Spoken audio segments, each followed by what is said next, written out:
Picture a stark, isolated desert mountainside. A shepherd stops in his tracks, staring at a bush that is engulfed in flames, yet refuses to burn up. From that fire, a voice reveals a name so sacred and so profound, it becomes the heartbeat of the entire Old Testament. I am who I am. For generations, that specific phrase was a strict theological boundary. As recorded in ancient texts, it was a sacred linguistic rule that humanity was never meant to cross. For 1,500 years, that name remained an untouchable, distant reality. The holiness of God felt like a terrifying fire, separated from ordinary life, until a man from Nazareth arrived to break the silence. In the 1st century, a carpenter from Nazareth begins using that exact same linguistic code. But he does something that his listeners find shocking. He finishes the sentence. In the Gospel of John, we find a deliberate pattern of 7 specific claims. This is the I am code. These early manuscripts show him bypassing the role of a teacher or prophet. He is claiming the identity of the mighty God described by Isaiah, now standing in human flesh. This was a dangerous linguistic move. He was reclaiming a divine title, forcing both his enemies and his followers to reckon with an impossible claim. To understand this code, we have to look at the physical reality he used to validate it. On the shores of the Sea of Galilee, he took a boy's small lunch and multiplied it until there were 12 baskets of leftovers, feeding 5,000 people. Following this miracle, he makes his first claim: I am the bread of life. He was telling the crowd that just as God provided manna in the wilderness to keep a nation alive for a day, he provides life that never ends.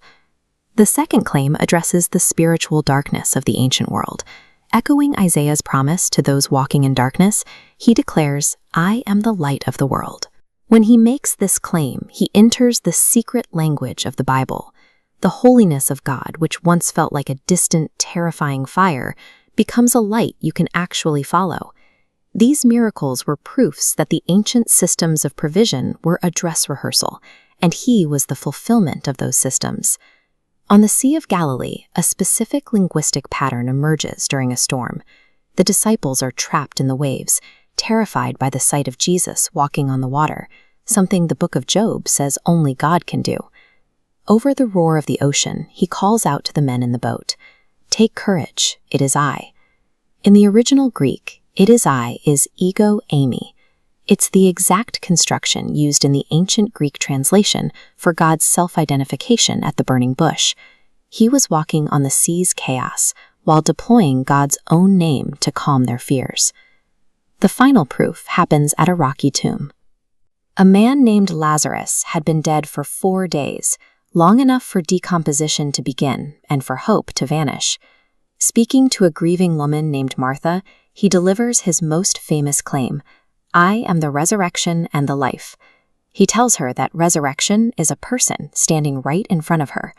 By raising Lazarus, he demonstrated authority over both the untamable sea and physical death, providing the evidence to back up his linguistic claims. John's Gospel selects these 7 signs to establish a deliberate divine pattern. These claims provide an invitation to belief, offering life in his name rather than mere academic information. Every I am statement acts as a direct bridge, connecting the unapproachable divinity of the Old Testament to everyday human life. Once the pattern is identified, it changes how we must view the historical identity of that carpenter from Nazareth. If this look at the I am code provided a fresh perspective on the claims of Jesus, let me know in the comments. To support this channel, please subscribe and leave a comment.